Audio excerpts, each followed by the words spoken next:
let's suppose that there's a vast, hugely powerful force that nobody can withstand. And this immense force is always active and in furious motion. It never rests. It's like a slowly flowing river that can eventually carve the Grand Canyon out of solid rock. But that comparison doesn't really do it justice. The force I'm talking about is much more formidable than any river or ocean or glacier or any other natural phenomenon. Now, in trying to achieve your life's goals, would you prefer to fight against this great force? Would you want to struggle against this mighty power that has all the odds overwhelmingly in its favor? Or would you rather enlist this great power in your cause and make the inevitable work for you instead of against you? Take your time before answering. Think it over. By the way, time is that great power I'm talking about. Time is the mightiest force in the world, or even in the universe. Of course, the answer to the question I posed is very obvious. Why would you ever choose to fight time when you could have time on your side? Who wouldn't want to harness the great river of time that flows through all of life? Why wouldn't you want to use the power of time to generate power in every area of your existence, to turn the turbines of your hopes and dreams, to charge your every aspiration with lightning bolts of electricity? Well, there is only one way to make time work for you, not against you, and that's with patience. There's a type of person for whom everything is undertaken out of desire to achieve a goal. They prepare food in order to eat it, not just for the fun of being in the kitchen. They start a business in order to make money. They exercise in order to get in shape. I'm sure that some of these people are very successful, and they are certainly highly organized. But in my opinion, a person of truly strong character sees success as an adventure, not as a point with an estimated time of arrival. The latter approach to me is impatient thinking.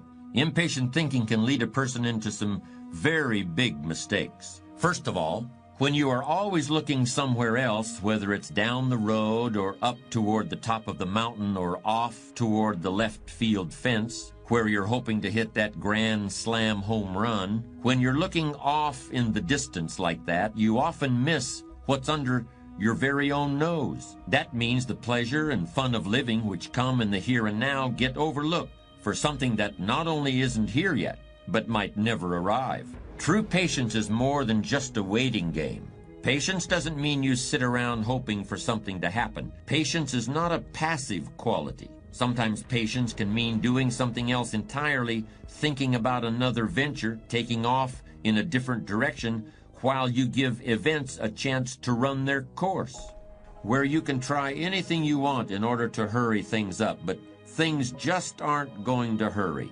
In fact, there's only one thing that will work, and that is patience. It's strange, but young people have a much more difficult time with patience than people who have more experience in the world. It seems like the older people get, the more able they are to wait, despite the fact that sometimes they have considerably less time to wait in. You could argue that older people ought to learn how to act quickly and decisively, while younger people need to learn how to wait.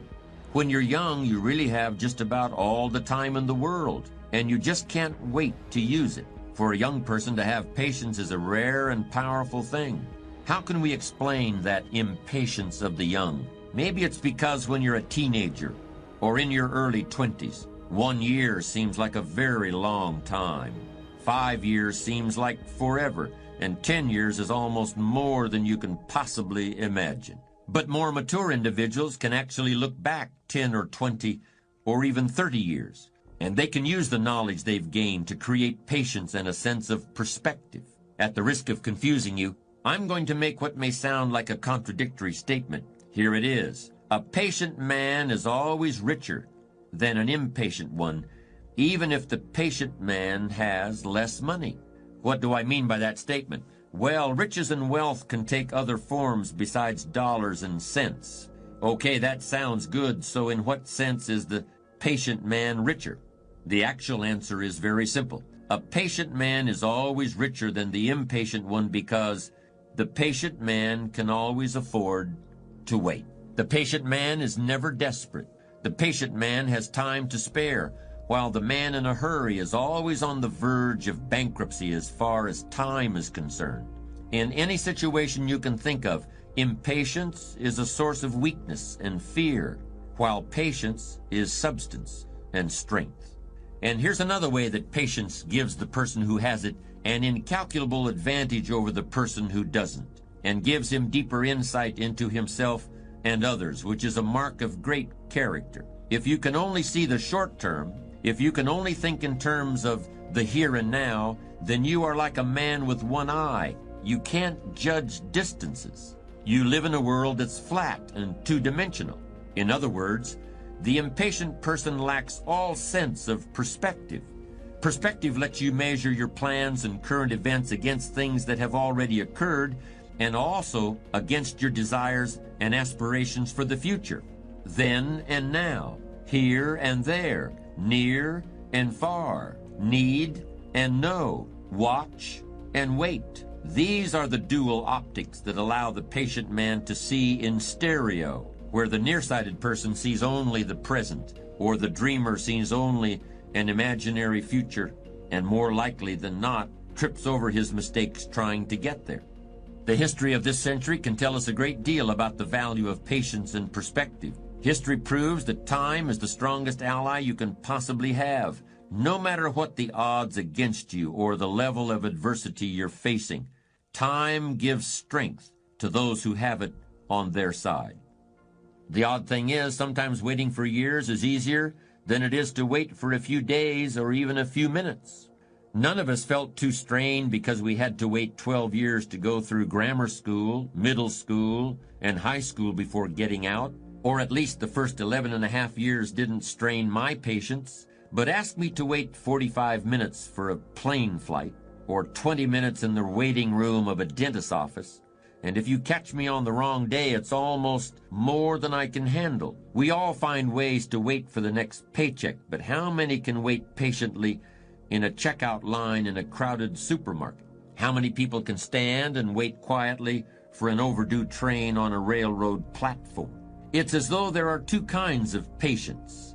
The kind that sets you up for the long term and gives you the promise of a better and richer day after tomorrow. Then there's the other kind, the sort of patience that helps you remain sane and sociable while you're waiting in line or watching the clock or waiting for a pot of water to boil.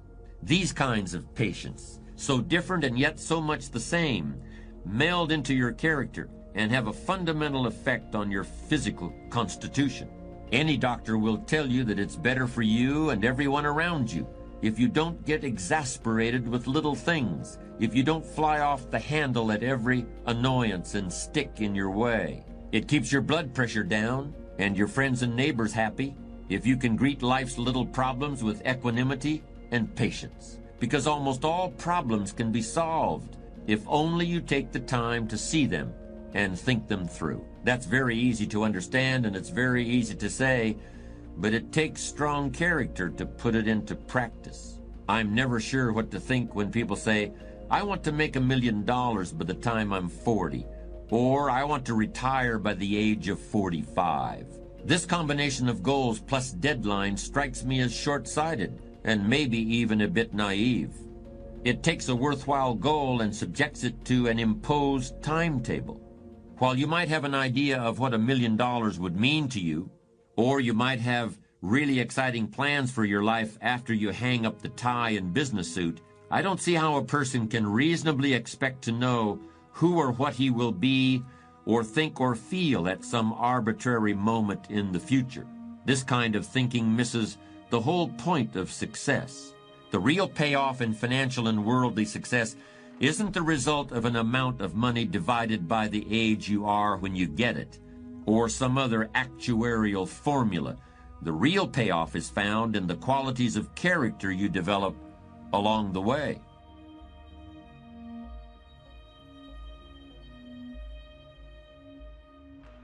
Here's how to really cash in on this year. Number one, get serious. Life is serious. We call it life or death. Somebody asked me one time if I had a good description of life. I said, yes, I think I've got a good one. Life is the struggle to keep death at a respectable distance. Right? Death seems to want to move in prematurely. If you want to live a good, long, flourishing life, you got to push back. And we're dealing with some serious matters here. So we can't just, tell the latest 10 jokes and just go home. We're not here to entertain. We're here to instruct, we're here to grow, we're here to learn, we're here to get the best we possibly can. Serious. Life is serious. The future is serious. One ancient novelist said, these are the best of times and these are the worst of times. And for some of those who came across this platform at the extravaganza, $1 million a year incomes, for them, it's the best of times. But I want you to know that while they're getting the diamonds and the millions, there are a lot of people around the world, for them, it is the worst of times. The best of times and the worst of times. That's called serious matter.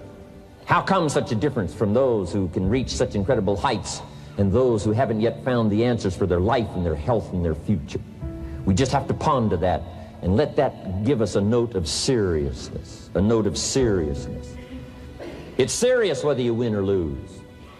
It's serious whether you succeed or fail. It's serious whether you've got a good future carved out for yourself or you do not have. These are serious matters. Matters of the heart are serious. Matters of income are serious. Matters of supporting your family, serious. That's why Herbalife, this is about the most serious company I've ever been around in my 33 years of executive lifetime. I've never met anybody more serious. We used to have in sharing the product story, right? Had the button lose weight now, ask me how. And somebody says, how? Our first words were what? Are you serious? Why? We got a serious matter here to discuss. We haven't come with the latest 10 stories. We've come with a serious matter. And I want you to take on that serious tone. You've got some serious products that answer a serious need out there in the marketplace. And I'm asking you to take it serious. Take your own future serious. What you can do for your family, take it serious. This is serious business. So that's the first thing I want to bring to you. To have the best year ever this year, number one was get serious. Here's number two, get smart. That's what these journals are for. That's what pad and pencil's for. That's what taking notes is for. See if you can't increase your ability to comprehend ideas, information that can be life-transforming. Don't miss the opportunity to learn. Take a good key phrase home, use it in your training. Don't be lazy in learning.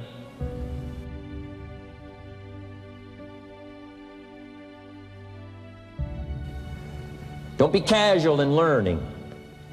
Develop a whole new intensity for the 90s that you're not going to miss the information. You're not going to miss the stories. You're not going to miss the details. Get smart. Here's a couple of parts to it. Number one, your own personal experience. Right? If you've had a bad week, just sit down and ponder that for a while. Study it. See if you can't pick up some ideas from a poor week and then make a better week. Okay? Learn from your own experiences. One way to learn to do it right is do it wrong. I mean, that's one way to learn to do it right. Do it wrong. Now the key is don't let it take too long. If you've done it wrong for a year, we suggest that's long enough. You don't need another year just to prove a point. No, 1 year is enough. Learn from your own experience, right? So the call didn't go well, all the stuff. Guess what they did when they finished that call? They made another call. What else could we do to make it better? How could we possibly improve? This is called the possibility for life change starts with education. Don't be lazy in learning. Don't be lazy in picking up the ideas. Don't be lazy in learning from your own experience. That's why you've heard from some people that have shared their testimonial here and given you some of their ideas, ways, and means of taking this product to the marketplace, making it work for you. We've devoted most of our time for that, and well, we should. Learning is the beginning of wealth.